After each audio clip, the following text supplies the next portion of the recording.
Pinoy ka ba? Itong segment na ito ay dedicated to our quest for a Filipino identity. Sa inyo, profound at nationalistic ang segment na ito. Pinoy ka ba? Paano mo nga ba makikilala ang Pinoy? Sa kulay ng buhok? Sa balat? Style ng pananamit? O pwede din sa accent, basta makinig ka lang mabuti. Tama lahat yan, pero may mga distinct traits at attributes pa rin na nagpapakilala ng pagka-Pinoy natin, kahit nasaan tayo. Ang example natin ngayon ay kung alam mo ang salitang Jeprox. Jeprox ay isang rocker or hippie nagmula noong late 60s na pinasikat naman ni Mike Hanapol sa pamamagitan ng isang Laking Sayaw! Laking Sayaw! Jeprox! Laking Sayaw! Laking Sayaw! Jeprox! Pero, alam nyo ba na si dating Presidente Manuel L. Quezon at ang salitang Jeprox ay may connection sa isa't isa? Oh, tumaas ba ang kilay nyo at lumaki ang mga mata nyo? At sabay sinabing, ano daw? Paano nangyari yun? Noong araw, may pangarap si Presidente Manuel Quezon na isang well-planned city. Ito ang magiging future capital city na ipapalit sa Manila. Kaya noong 1948, bumuo ang dating Pangulong Quezon ng People's Homesite Corporation o PHSC. Bumili siya ng 15 square kilometer mula sa Diliman Estate ng Tuason family. Sumunod doon ay ang pagpasa ng Commonwealth Act 502. Ang city na named after Presidente Quezon, aka Charter of Quezon City, originally proposed dapat na Balintawak City.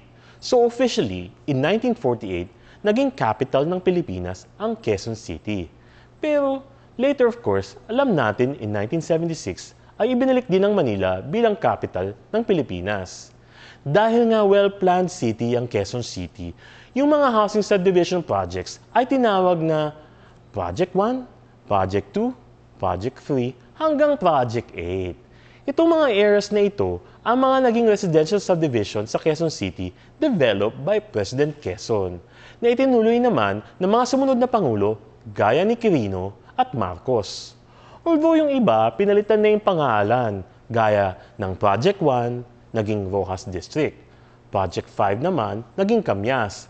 But the rest was still known for its original project numbers. O, asan na yung connection kamo? Maghintay kayo, no? Noong late 60s, nauso ang street slang language sa Tagalog na binabaliktad yung syllables ng mga words. Tulad ng word na hindi, naging dehins. Yung dito, naging todits. At yung pare, naging repaps. So instead na sabihin mong, hindi dito pare, you would say, dehins, dodits, repaps. Naging common ang style ng lengguaheng ito at ginamit kahit saan na pwedeng pagkakataonan. Maraming mga hippie at rockers ang nakatira sa Quezon City. Isa na dito ay si Mike Hanapol, idol, na nung araw used to hang out sa Project 8. Ang mga kabarkadang hippie dito ay tinaguri ang mga taga-projects since uso ang lengguaheng binabaliktad, ang project naging Jekpro, which later on became Jeprox. So ayan, dahil sa Quezon City projects ni Presidente Quezon, na uso ang salitang Jeprox.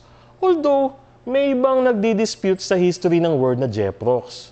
Hango daw ito sa pinaikling jeepney rock na tumutukoy sa rock at klasikong musika na kalimitang pinakikinggan sa loob ng jeepney nung kasagsagan ng rock craze of the late 70s.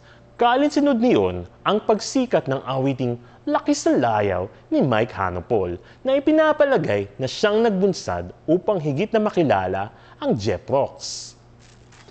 So there you go. By this, all men shall know. Pinoy ka nga.